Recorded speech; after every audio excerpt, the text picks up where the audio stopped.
Hi, good day everyone. So welcome Jikan Vlogs. So for today's video, ibablog po natin kung saan po kami nagstay, which is yung Ralph Place. So tara, samahan niyo ko.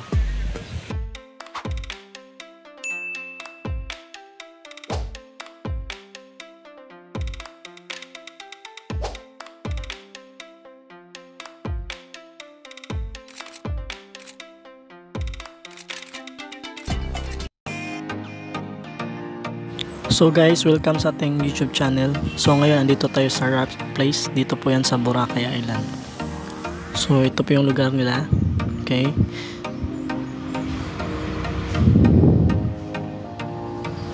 Kunang bungad guys, ito yung makikita nyo bago kayo pumasok dun sa reception nila.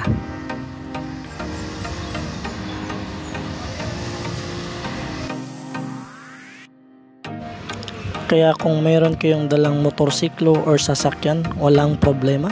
Meron po kayong paparkingan dito. Safe na safe.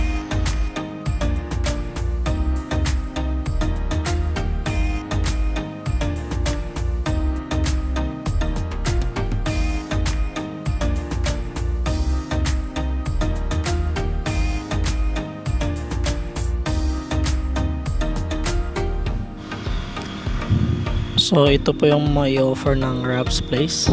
Yan guys, yung mga activities makikita nyo dyan. Meron din yung contact number.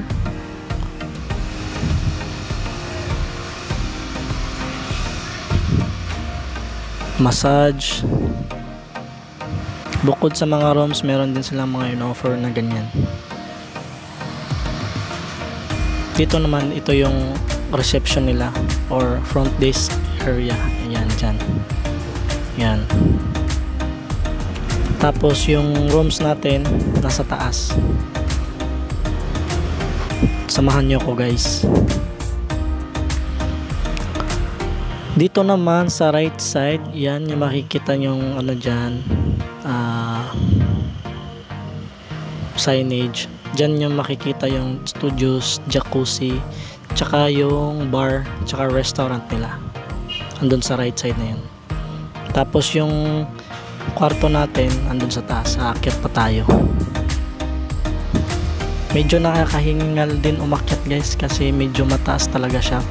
Pero worth it naman yung views na makikita nyo once nandun na kayo sa itaas. Makikita nyo yan mamaya.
At yun na nga guys, andito na tayo sa itaas.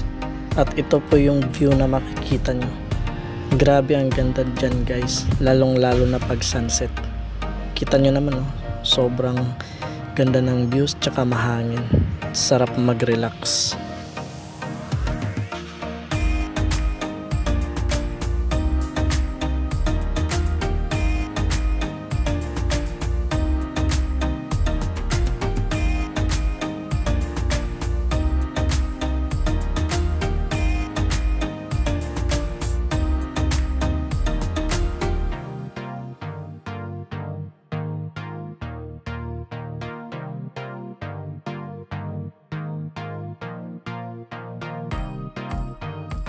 At ito na nga yung kinuha natin nga rooms guys.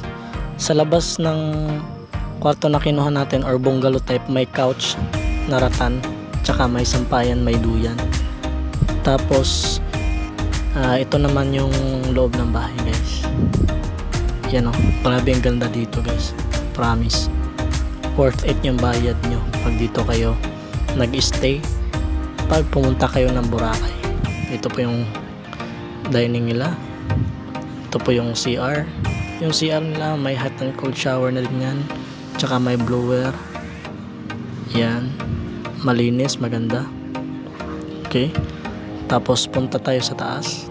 Dito sa taas guys, another room po ito, bali 2 kwarto siya. Dito sa taas, ito yung makikita nyo yung kwarto. Yan, dyan po yung likod, kaya wala masyadong views. Likod yan. Tsaka may cabinet, may mga hanger na din. Tsaka malawak guys dito. Malawak talaga siya. Bukod sa aircon, may electric fan din. Ayan o, yan yung queen size bed. Bukod sa queen size bed, may single bed din siya sa baba. Tsaka may upuan, tsaka may sanarapan. Yan po dyan guys. Yan po yung view niya sa baba. Ayan o. Yan. Diba ang ganda? Sarap dyan magkape guys.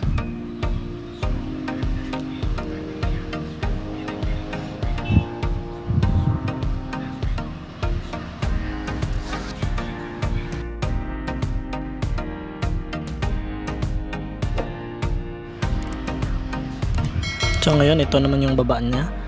Yan yung parang dining area niya. Yan, parang mini sala.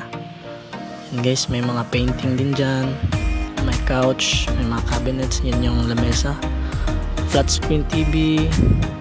Yan. Tapos ito yung kusina niya guys, as in kompleto, plato, lahat ng kailangan nyo guys, kompleto, pati yung stove, rice cooker, plato, andyan na lahat. So makakatipid kayo, bili na lang kayo ng pagkain sa labas, tapos dyan nyo lang din nilutuin. May refrigerator din sila. Ayan, worth it talaga ang bayad guys. Kung ako yung tatanungin, worth it. Ito yung isang room naman sa baba, may single bed, tsaka may queen size bed din. Maganda din dyan guys. Grabe oh. Kita nyo naman guys oh. Diba? Hindi kami nagsisi na ito yung kinuha namin na room. So yung room na to, or yung bungalow type na to, is nakuha namin to 15,000 pesos for 2 nights. So good for 6 person na yun. Tsaka worth it yung 15k nyo pag maramihan kayo, kasi siyempre ambag-ambag na lang kayo. Maraming salamat guys sa panonood sa aking YouTube channel. Naway hindi kayo magsawang sumuporta.